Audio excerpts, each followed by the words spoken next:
Karang Dajet United Football Club kabadon la ka Khlem ai jing hikai yaki Khynnah hagi babon teli ki jaka kum ka jing thmu ban ai man sem yaki Khynnah nadu baki dangret hadu baki Lehnohei kata hapo ki bakhat prasnam kala penong ya ka RUFC Inter-Center League kablas dang nadu ka sitari urisau bat lapun kotno ha ka sautari urisau arja arpusan ha ka Madan ile kai kablat tep kum ka RUFC Performance Center kabadon hapen thorum kra Kajing temu jong Karang Dajet United Football Club halor kaniga league kadai ban ailat yaki noi lek kai bikin pen i yala kasap bandon kajing trailang bat kamen sim jong gaje sim benta ki babon ki liang batru bat pensap ya ka Shuti Puja ka baki Khynnah ki yo Nagi Khlem ai jing hikai ka ba Karang Dajet ka don santali ki santa ki dei bele sim benta ki baken thop ya ka maulai ka penthor ka mau plang ka Pine Mount School bat ka St Mary's School Hangkari ka Inter-Center League ki bayakon ki kantop na do ka under 8, under 10, under 14, under 16, under 18 batru ka group ka bakerpang ya ki kanthai ki badan hado South League ki team. Hakas ngikot jong kani ka Inter-Center League ka jingilek kai ka day ka final ya ki team ki bala job na preng ki kanhon baper haka bala saki ya ka jinga don lang u President Karang Dajet United Football Club uba Eugene San Lyngba bat kumju ka jing sam ya ki khusnam sya ki ba job.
Scored 11 goals, made 12 assists, won 6 man of the match.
Next time.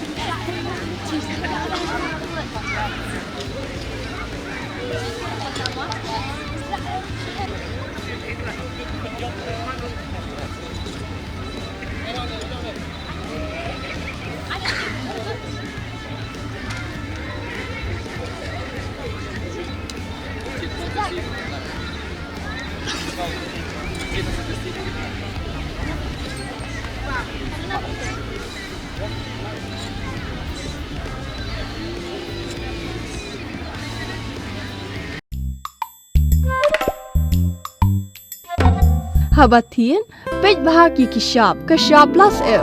Ka plus F? Hakabam bangibam dunaki eki bataye kamet. Namar kata habathiru atau khau kamlu ka umpnyang kadut pej ya kashap plus F hakajingsom.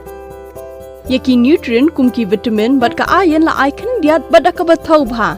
Kam kta ikadur jingki marbam kajing mat lani ka rukom shed yaki. Balehi banai kita. Kadon ka we kajing mentoy bakongsan. Kakot kakia. Ka nutrition bakam bha ka jing im bakam bha pendon kam daki mar ba modon ka sharp plus F menta kasni. Lawan Ra Shapi Lyngba ko office jong Commissionerate of Food Safety Meghalaya.